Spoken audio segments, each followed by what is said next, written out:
আসসালামু আলাইকুম। আজকে আমরা কথা বলবো যে প্রতিরক্ষায় টিকা বা ভ্যাকসিনের ভূমিকা কি। সো আমরা জানি যে আমাদের শরীরে রোগ প্রতিরোধ ক্ষমতা থাকে। এই রোগ প্রতিরোধ ক্ষমতা জন্ম থেকে আমরা কোনো কিছুকে নিয়ে জন্মাই, আবার জন্মের পরেও আমরা কিছু বিষয়ে রোগ প্রতিরোধ ক্ষমতা অর্জন করি।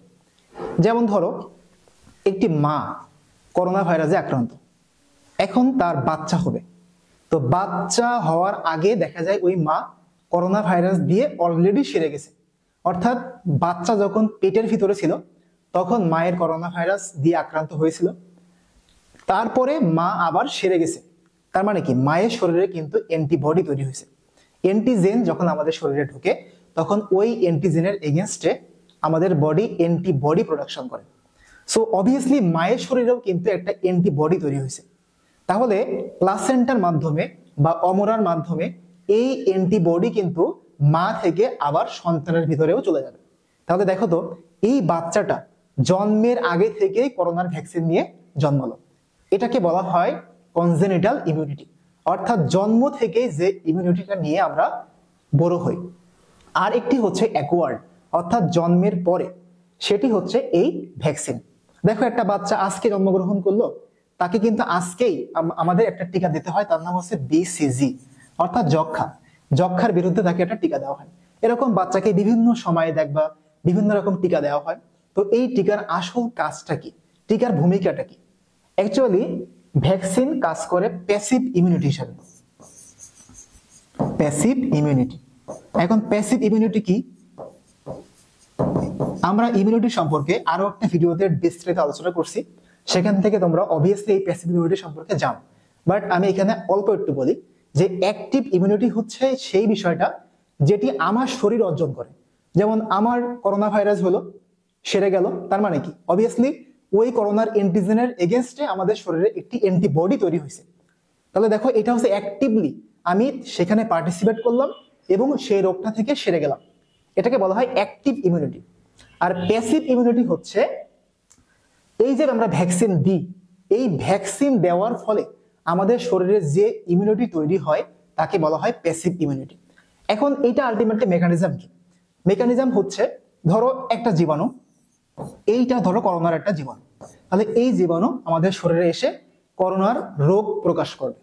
এখন এই জীবাণুটাকেই আমরা একটা মানুষের শরীরে ভ্যাকসিন হিসেবে ইউজ করতে পারি। কিভাবে? এই জীবাণুর, ধরো এটা তার হাত, এটা তার পা, এখন আমি কি করলাম, জীবাণুর ভিতরে একটা এন্টিজেনিক ভ্যারিয়েশন থাকে। এই এন্টিজেনিক ভ্যারিয়েশন হচ্ছে ওই জীবাণুর রোগ তৈরি করার ক্ষমতা।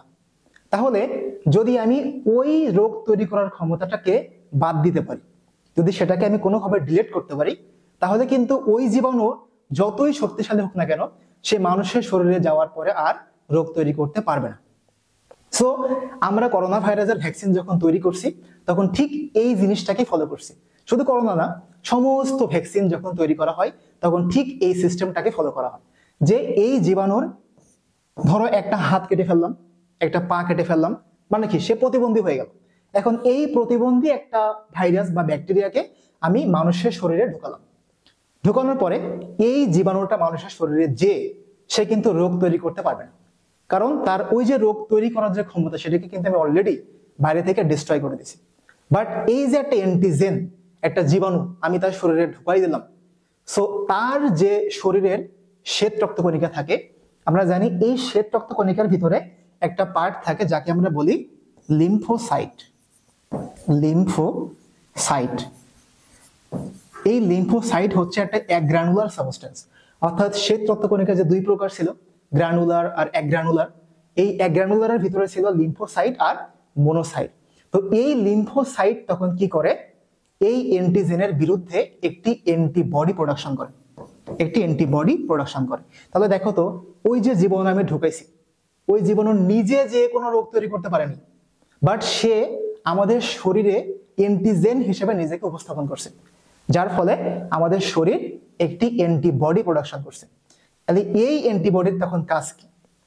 এর কোনো কাজ নেই আপাতত, সে শুধুমাত্র বডিতে যেয়ে বসে থাকবে।